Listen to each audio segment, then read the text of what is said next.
Beautiful Caribbean Sea, pecans.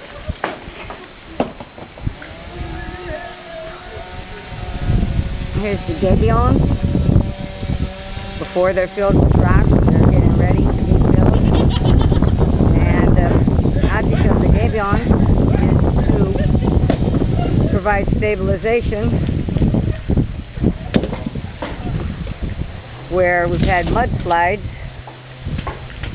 And down here, guys are digging out first and preparing.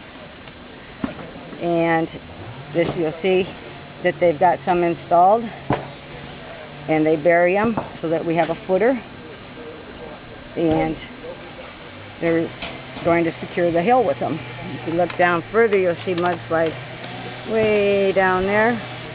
That's going to be the next area where they start to work. So first they dig them in as a footer, actually burying the first one, and then the next ones are piled up on top of them. And these guys have to pick out the earth so that they can have it in there nice and square. Tremendous amount of work. Ladera suffered great mudslides during Hurricane Thomas, which occurred on Halloween weekend 2010. Here's one of the units that sustained some damage.